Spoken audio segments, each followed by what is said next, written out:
Bismillahirrahmanirrahim. Assalamualaikum warahmatullahi wabarakatuh. Halo semuanya, selamat datang di channel YouTube saya. Saya Maksum Rois, biasa dipanggil Maksum. Saya merupakan dosen di Prodi Teknik Informatika Politeknik Kalteng Riau. Sebagian mungkin sudah pernah berinteraksi dengan saya seperti itu ya. Selamat jumpa kembali. Sedangkan sebagian mungkin belum pernah, maka mari kita mulai. Saat ini kita berinteraksi untuk saling mendapatkan manfaat seperti itu. Oke, pada kesempatan kali ini saya akan membawakan sebuah materi dengan judul metamorfosis, yang saya beri slogan yaitu rangkaian latihan singkat untuk menemukan AHA. Pasti penasaran. Nah, namanya materi pada kesempatan kali ini secara spesifik itu memang sengaja disusun untuk mata kuliah Enabling Skill di Politeknik Kalteng Riau. Jadi ada nama mata kuliahnya yaitu Enabling Skill seperti itu. Tapi sebetulnya materi ini juga bersifat umum, bisa digunakan oleh siapapun yang ingin mendapatkan manfaat dari materi kali ini seperti itu. Tadi sudah saya sampaikan bahwa materi ini berupa latihan singkat untuk menemukan AHA, artinya ada sebuah rangkaian kegiatan seperti itu.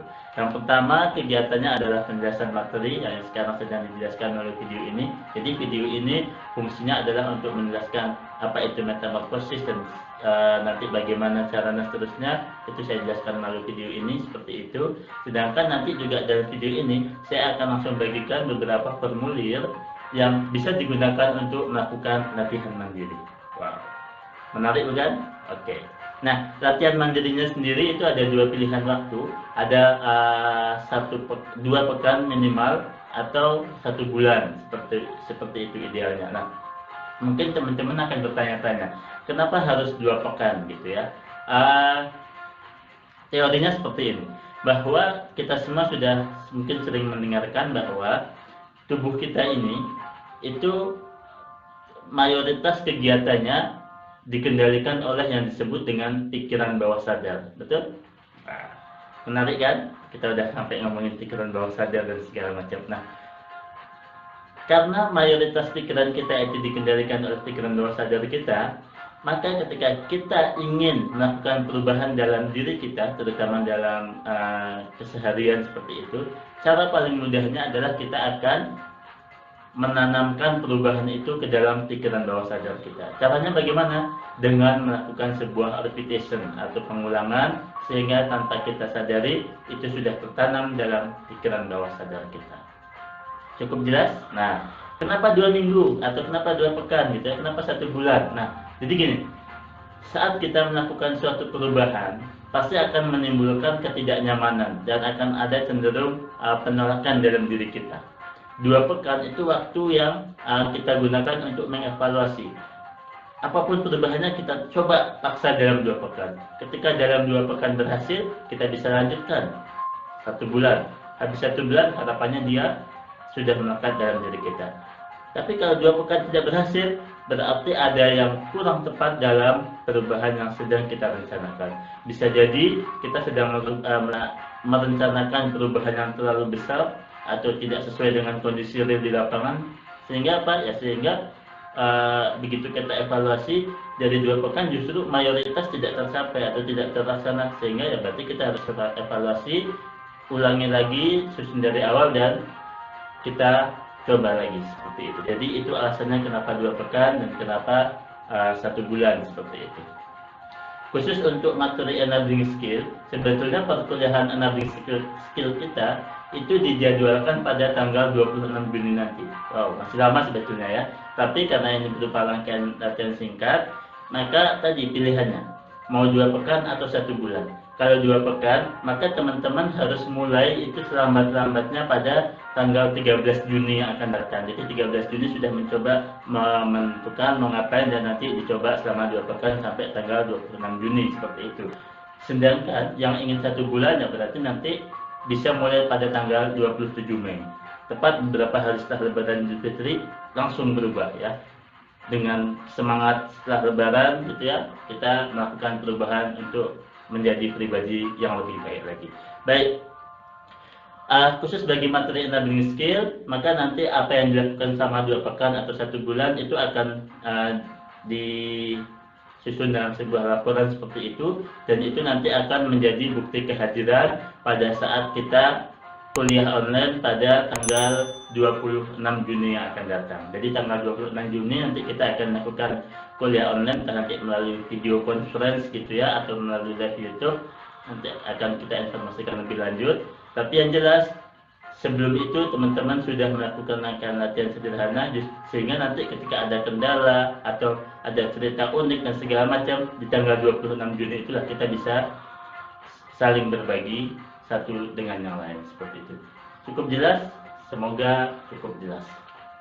Baik, teman-teman sekalian, sebelum masuk ke, mungkin sebelum saya lanjutkan lebih dalam, teman-teman kan bertanya-tanya, Pak, kenapa sih materinya harus metamorfosis dan segala macam gitu ya. Jadi gini, mungkin kita udah sering dengar bahwa ya, untuk kita nanti menghadapi masa depan kita membutuhkan soft skill. Ada banyak sekali soft skill yang harus kita latih dalam diri kita gitu ya. Kita harus melatih etika, manajemen, rasa percaya diri, bersikap positif gitu ya, komunikasi, problem solving, mampu bekerja sama. Kita harus mampu beradaptasi dengan cepat, belajar dengan cepat dan segala macam, banyak sekali. Ya kan? Mungkin pertanyaannya justru, wow, banyak sekali. Gimana caranya supaya kita bisa seperti itu gitu ya? Gimana caranya supaya kita bisa memiliki sifat-sifat baik atau skill-skill soft skill yang diharapkan seperti itu?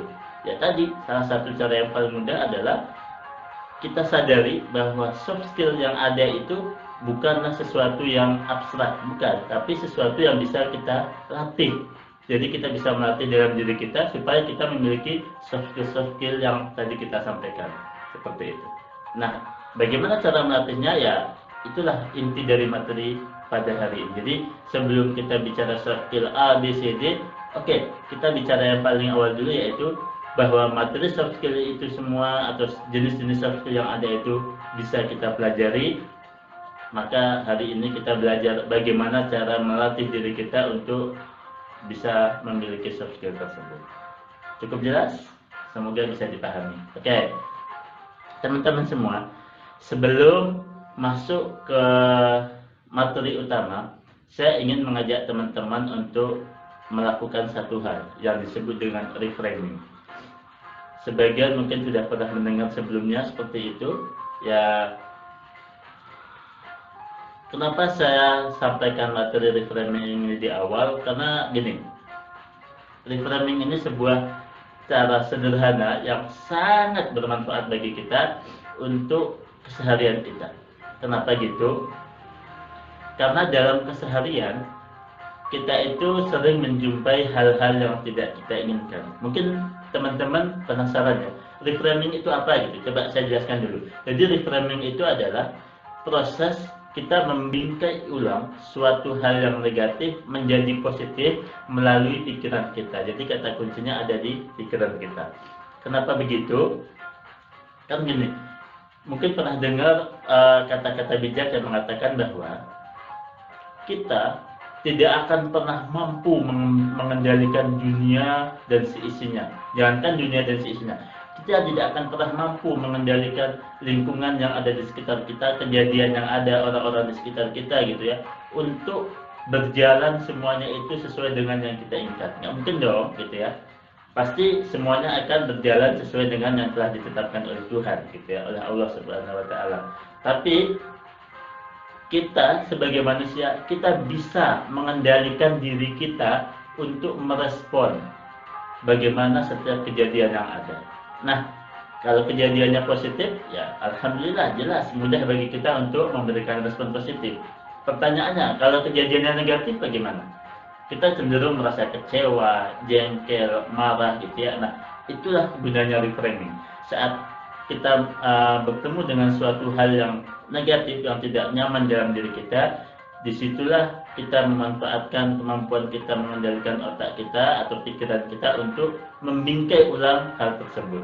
Contohnya gini, hari ini mungkin teman-teman merasa, waduh Pak, kami sedang lelah gitu ya, Kenapa lelah hampir 2 bulan kuliah online, tugas dari dosen bertubi-tubi tanpa ampun gitu ya. Kami lelah sebagai mahasiswa diperlakukan seperti ini gitu ya. Nah, itu kan kejadian yang sangat membuat kita tidak nyaman. Pasti teman-teman merasa, aduh ini sangat tidak nyaman gitu ya.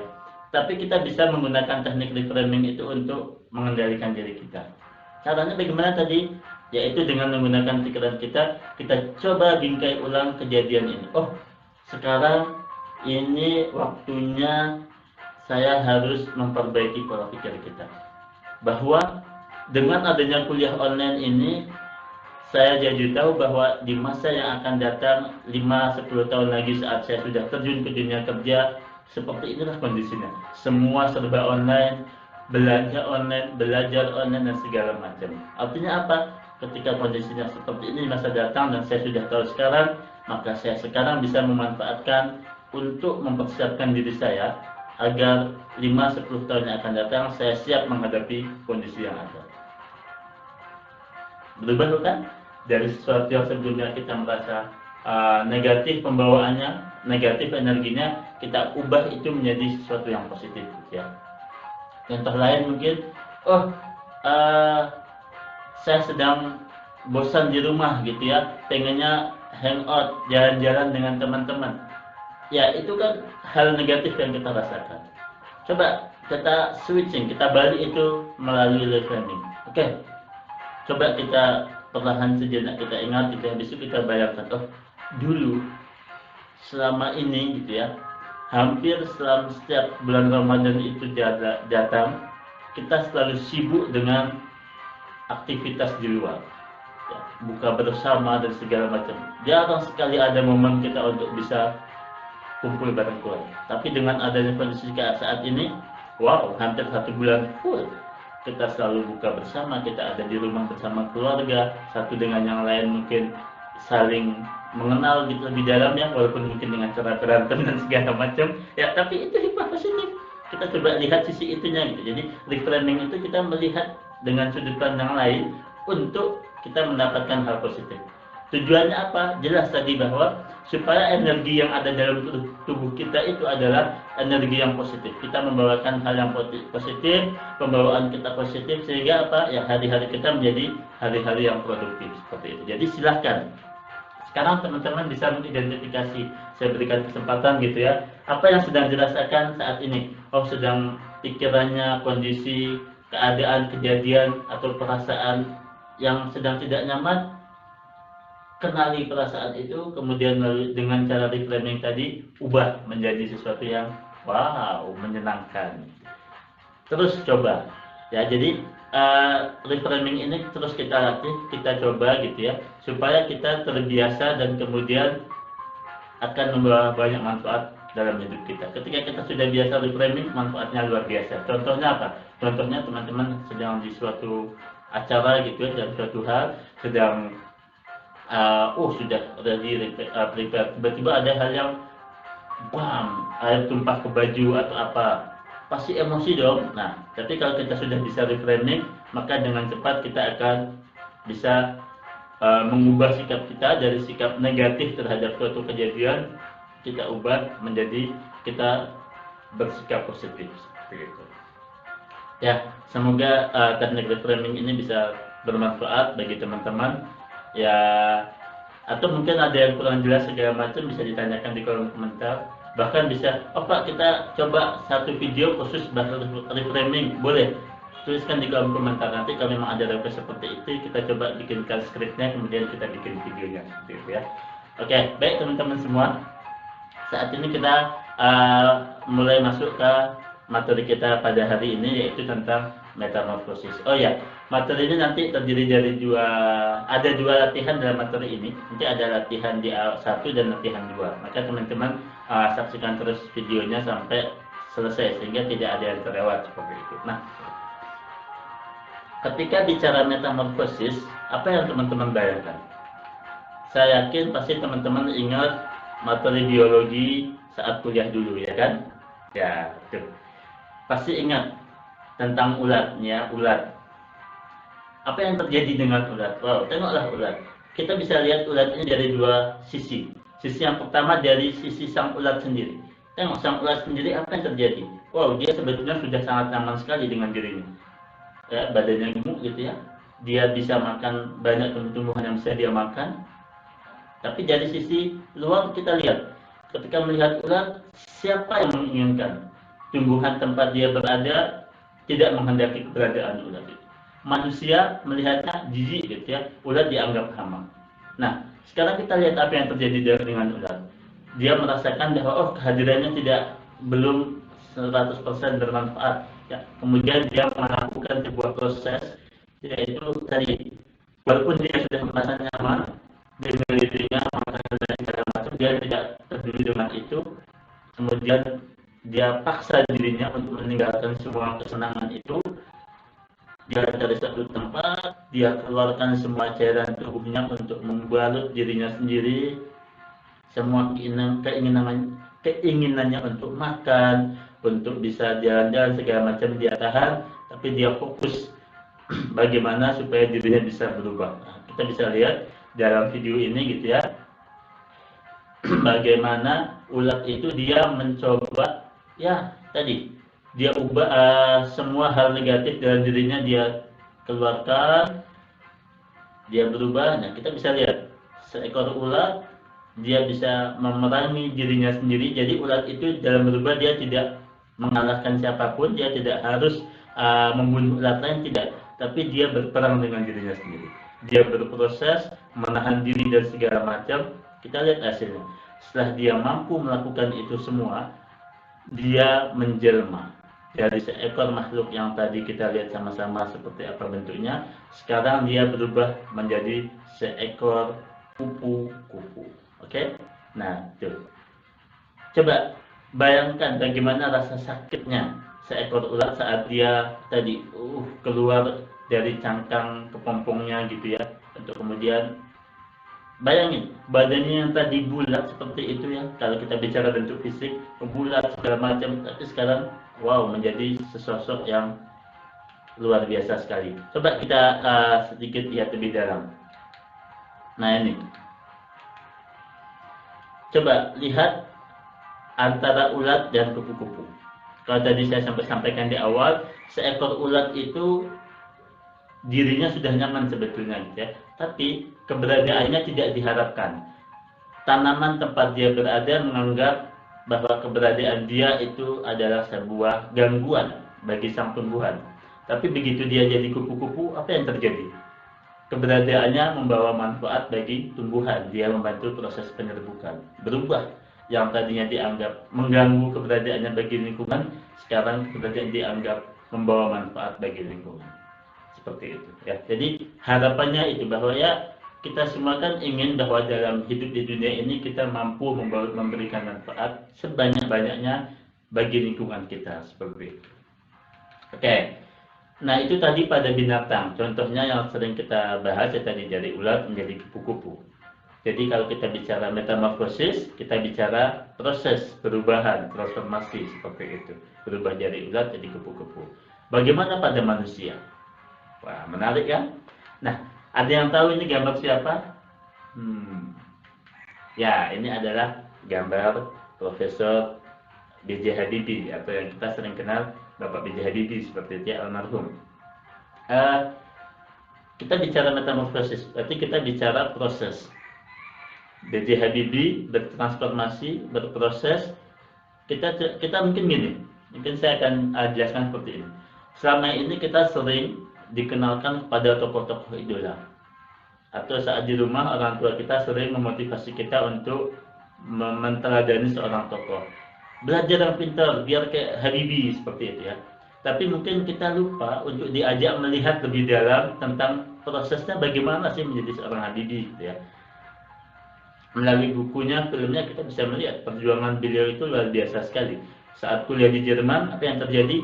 Beliau harus berjalan 14 km per hari untuk bisa menjalani kegiatan sehari-harinya, kuliah, kerja, dan seterusnya. Luar biasa.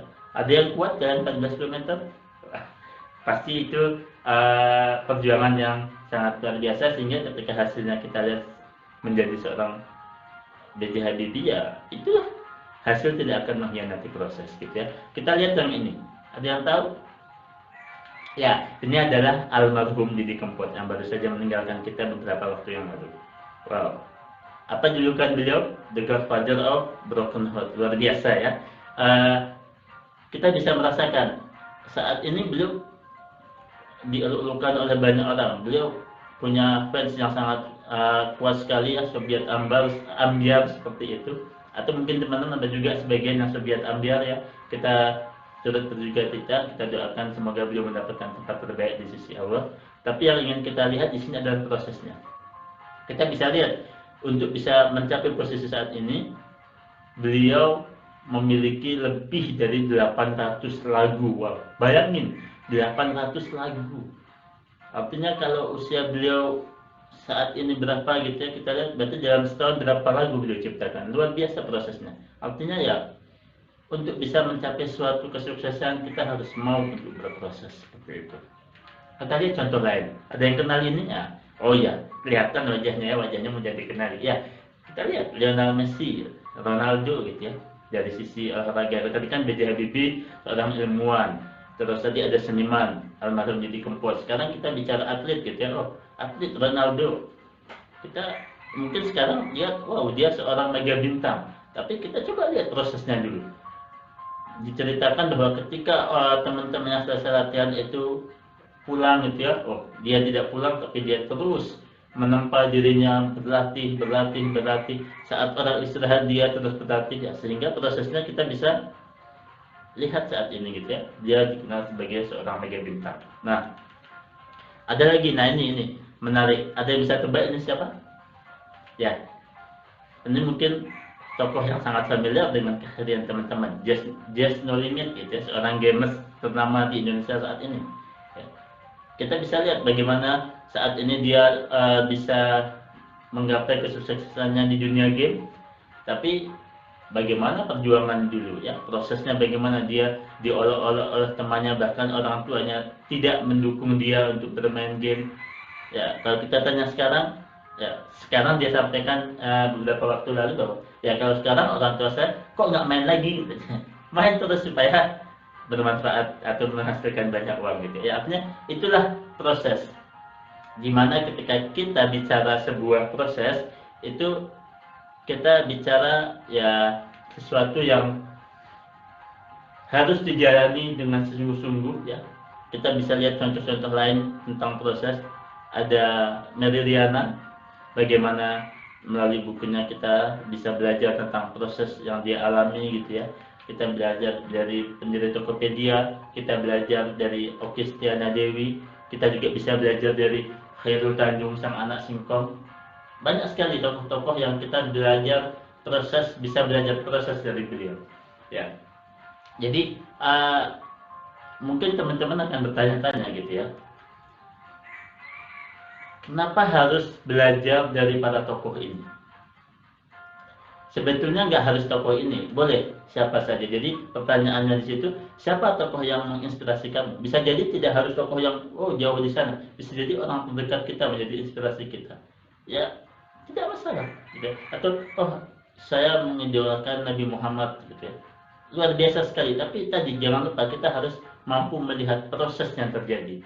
Kita mengidolakan seperti beliau-beliau semua, maka kita harus mampu melihat apa proses yang beliau jalani untuk bisa mendapatkan kesuksesannya seperti itu. Jadi, nah kalau pada materi ini ada latihan 1, ada formulir yaitu tentang menelaah proses perubahan pada tokoh inspiratif. Form itu bisa di-download atau kalau teman-teman ada di deskripsi nanti, bisa di-print, bisa diketik atau mau ditulis tangan, atau tak nggak punya printer atau ya bisa aja nanti pakai kertas lembar ditulis aja langsung, nggak ada masalah. Tapi pada intinya adalah tiru format yang ada di formnya itu. Jadi di form itu kita akan bicara lebih tentang proses, siapa tokohnya, apa keberhasilannya, dan yang paling ditekankan adalah bagaimana proses yang dia jalani sehingga dia mampu menjadi seperti itu gitu ya. Pasti teman-teman ada pertanyaan. Pak, apakah kita harus seperti mereka berprosesnya? Ya, kalau ditanya apakah harus seperti mereka 100% sama, pasti tidak. Kita hidup sudah punya jalan kita masing-masing gitu ya. Tapi yang harus kita teladani adalah tadi semangatnya.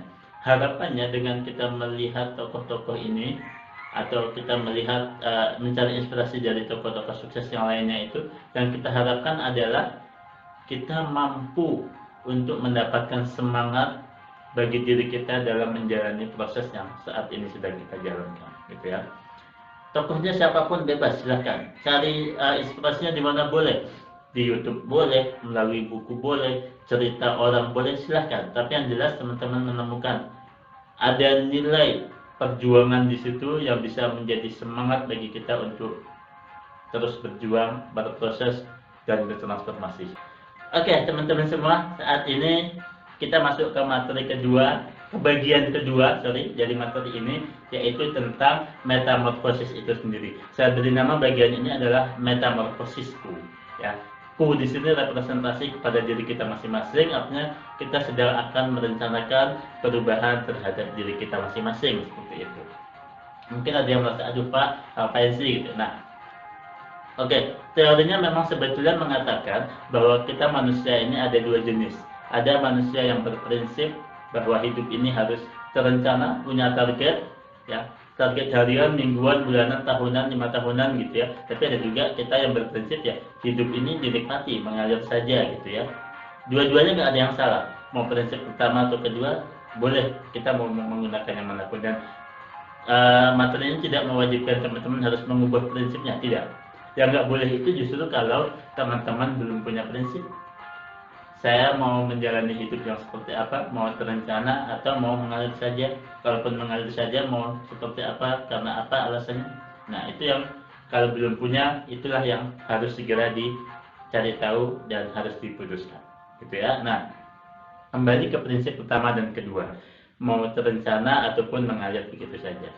Tidak ada yang salah, satu atau yang pertama atau yang kedua boleh kita gunakan, tapi kita sepakat untuk pada materi kali ini kita belajar menggunakan prinsip ini, bahwa kita saat ini hidup itu terdiri dari 3 bagian, yaitu hari kemarin, hari ini, dan hari esok, ya kan? Nah, prinsip ini mengajarkan apa? Bahwa ya hidup itu seperti perjalanan gitu. Apa yang kita lakukan hari kemarin itu akibatnya kita rasakan sekarang. Ya, karena teman-teman memutuskan kuliah di PCR, maka akibatnya hari ini bertemu dengan saya di materi ini, gitu ya.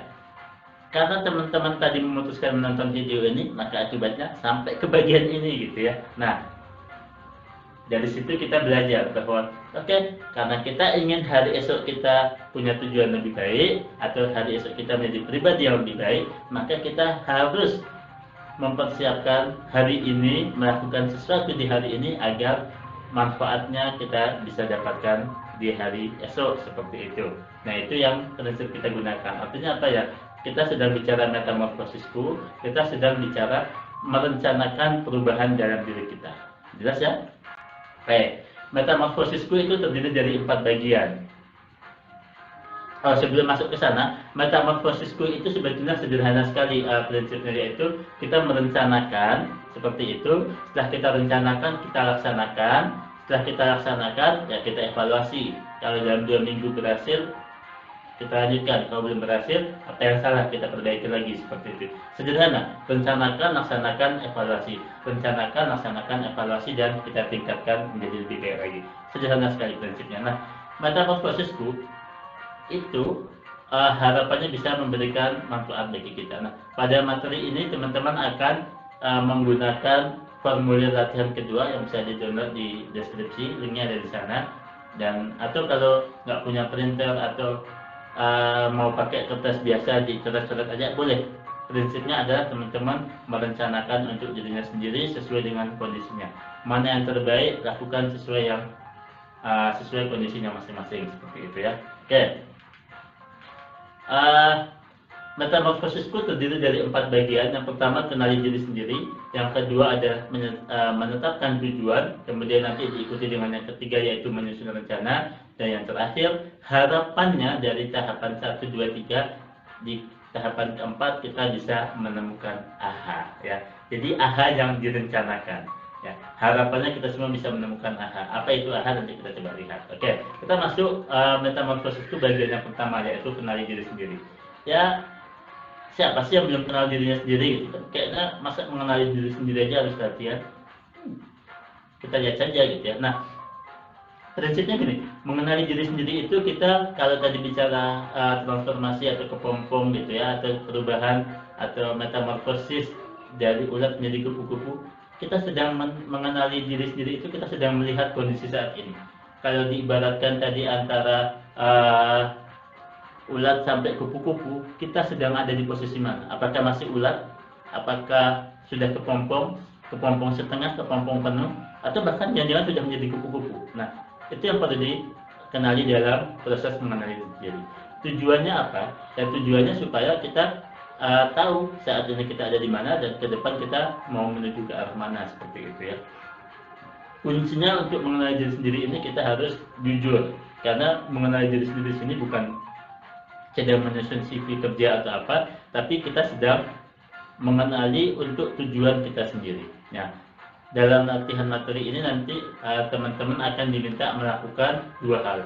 Yang pertama adalah menuliskan 10 kelebihannya. Wow, 10. Ini harusnya nggak susah ya kalau mencari kelebihannya. Banyak Pak kelebihan saya gitu kan. Yang kedua adalah menulis 10 kekurangannya. Nah, ini yang biasanya agak susah. Jadi cari apa hal baik 10 dalam dirinya, entah itu berupa keahlian tertentu, kecerdasan, atau oh saya sekarang punya IPK berapa, silahkan, pokoknya apa yang dianggap baik dalam dirinya 10, minimal 10 tulis. Diikuti dengan tuliskan juga minimal 10 hal yang dianggap kurang baik dalam dirinya. Jelas? Silahkan nanti tulisnya di bagian atas di formulir yang kedua. Nah, dari situ setelah kita melakukan mengenali diri, baru kita menetapkannya, kita mau melakukan perubahan apa ya. Perubahan itulah yang kita tetapkan sebagai tujuan dalam 2 minggu ke depan atau dalam 1 bulan ke depan. Caranya sederhana. Dari tadi ada kelebihan dan kekurangan, pilih salah satu saja. Entah itu berupa kelebihan yang ingin kita tingkatkan karena itu menjadi kekuatan utama kita, atau itu suatu kekurangan yang ingin kita perbaiki supaya hidup kita menjadi lebih baik lagi. Nah, itu yang kita tetapkan sebagai tujuan ya, karena tadi kita bicara tujuan itu berarti kita bicara masa depan. Masa depannya mau seperti apa yang ingin kita diri kita ingin seperti apa di masa yang akan depan, itu yang kita rencanakan seperti itu sebagai tujuan kita. Nah, kata kuncinya adalah kalau kita bicara tujuan, kita harus menyesuaikan dengan kondisi kita. Ada banyak teori tentang ini, salah satunya mungkin SMART. Kita pernah dengar istilah SMART. Kalau kita mau punya tujuan, kita harus menyusun tujuan yang SMART gitu ya. Spesifik, jelas, detail, jelas.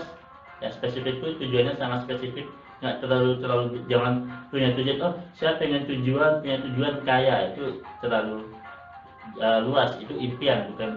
Tapi kalau kita mau punya tujuan, spesifik mungkin ya. Terus measurable, bisa diukur, achievable, bisa dicapai gitu ya. Jangan punya tujuan, saya pengen bulan depan jadi presiden Indonesia. Wow, itu tidak achievable namanya. Realistik, sesuai dengan kondisi kita ya. Terus timely, punya waktu yang bisa diukur. Jadi jangka waktunya, kalau dalam materi ini ada 2 pilihannya, 2 pekan atau 1 bulan. Silahkan dipilih mana yang nyaman bagi teman-teman, seperti itu. Nah, setelah kita punya tujuan, kita harus mengikuti tujuan itu dengan rencana. Pernah dengar istilah ini? A goal without plan, just wish.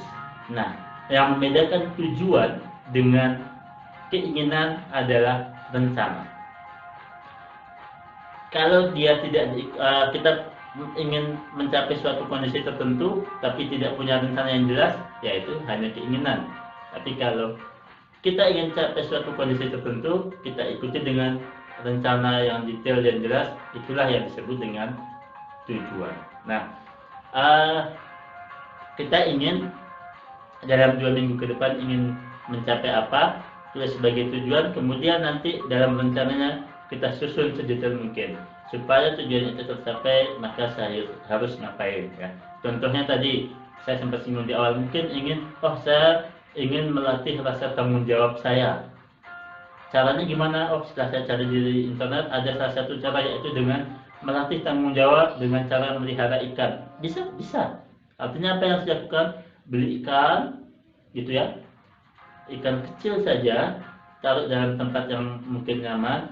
Tanggung jawabnya adalah dalam 2 minggu ke depan atau 1 bulan ke depan, ikan itu harus tetap hidup atau bahkan tambah gemuk. Bikin rencana sedetail mungkin. Air harus diganti 2 hari sekali. Makan harus diganti, harus diberikan dalam waktu 2 kali sehari, jam 7 dan jam 4 seperti itu ya. Jadi bikin rencana sedetail mungkin. Supaya apa? Ya supaya tujuan kita tercapai seperti itu. Nah, setelah kita punya tujuan, kita susun rencana, harapannya dari situ nanti kita bisa menemukan aha. Kalau dalam 2 minggu ternyata kita kok belum berhasil, ya berarti ya belum ketemu ahanya. Kita harus mencari lagi gitu. Kita harus merencanakan perubahan dalam hidup kita.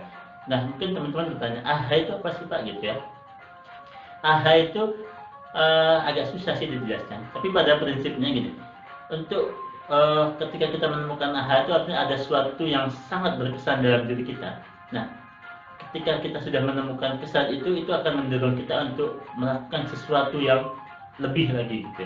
Nah, aha itu bisa kejadian yang tidak direncana, orang yang mungkin sebelumnya apa namanya kaya, sombong gitu kan, tiba-tiba dapat musibah, habis semua hartanya, jadi dia berubah menjadi orang yang baik hati. Kenapa? Ya karena dapat ahanya melalui musibah tadi. Tapi aha juga bisa kita coba cari melalui, oh kita sedang melatih diri kita kayak tadi. Oh, ini ahanya gitu ya. Harapannya teman-teman semua nanti bisa menemukan aha pada perubahan yang sedang direncanakan dalam 2 pekan atau 1 bulan ke depan. Nah, tadi mungkin kita bicara metamorfosis. Kalau ulat menjadi kupu-kupu itu kan metamorfosis yang sangat besar sekali ya, perubahan yang sangat besar. Tapi pada materi ini kita latihannya yang kecil saja. Tadi sudah saya sampaikan, dari 10 kelebihan dan 10 kekurangan, pilih salah satu saja. Jadi kita melakukan metamorfosis kecil dalam diri kita. Apakah kelebihan yang ingin kita tingkatkan atau kekurangan yang ingin kita hapuskan. Pilih sebagai tujuannya mau diubah menjadi seperti apa. Setelah ketemu, bikin rencana sedetail mungkin. Oke? Gunakan formulir yang ada di kolom deskripsi untuk melakukan hal itu. Kalau ada yang kurang jelas atau bingung atau bagaimana, boleh tanyakan melalui kolom komentar, gitu ya. Nah, terakhir saya akan membagikan beberapa tips. Tips yang pertama, kita harus punya motivasi nih untuk melakukan perubahan. Bisa jadi salah satunya dengan memberikan reward bagi diri kita. Oke, kalau nanti saya berhasil dalam 2 minggu ini melakukan satu perubahan, maka saya harus mendapatkan hadiah apa. Nah, tapi hadiahnya apa dan dari mana ya? Pasti dari teman-teman sendiri dong. Jangan minta hadiah ke saya, jangan. Tapi oke, nanti kalau saya berhasil melakukan ini, saya akan menghadiahi diri saya dengan seperti apa. Jadi itu salah satu tipsnya. Kita harus bisa memberikan motivasi bagi diri kita sendiri untuk melakukan perubahan itu sendiri. Yang kedua, jadikan ini fokus. Dalam 2 minggu atau 1 bulan ke depan, karena kita sedang berlatih melakukan perubahan, sudah punya rencana yang detail, maka ya itu menjadi salah satu fokus dalam hidup kita, gitu ya. Yang ketiga, kita harus spesifik tentang waktu. Nah, tadi dalam menyusun rencana khususnya, bikin rencana yang sangat spesifik dalam hal waktu. Kenapa? Karena gini, teman-teman pernah dengar istilah kaizen dalam bahasa Jepang. Jadi di Jepang itu kan orangnya terkenal sangat disiplin. Tahu nggak bagaimana bangsa Jepang itu bisa menjadi bangsa yang disiplin? Ternyata saya pernah mendapatkan beberapa referensi. Mereka sejak kecil dilatih untuk melakukan yang namanya kaizen. Kaizen itu apa? Sederhana sekali. Melakukan sesuatu yang kecil secara berulang-ulang, tapi di waktu yang sangat spesifik. Contohnya tadi. Jadi mau melatih tanggung jawab, melihara ikan, habis itu dalam memberikan makan waktunya adalah setiap hari jam 7.00 jam 4.00. Ya, Maka dalam menjalankan harus sangat spesifik seperti itu. Kalau ternyata kita memberikan makannya jam 7 lebih 3 menit, dianggap tidak tercapai. Artinya apa ya? Kita harus melatih diri kita untuk sangat menghargai waktu kita seperti itu. Itu cara paling bagaimana kita melakukan metamorfosis dalam diri kita. Jadi bicara waktu harus sangat spesifik. Yang kedua, yang terakhir tipsnya adalah komunikasikan. Karena teman-teman dalam 2 minggu ke depan mau melakukan suatu perubahan gitu ya, silahkan komunikasikan kepada lingkungan, terutama orang-orang terdekat yang akan terdampak langsung. Contohnya teman-teman itu punya tujuan ingin menjadi orang yang konsisten sholat tahajud gitu ya, kalau yang muslim. Nah, sholat tahajud jam berapa?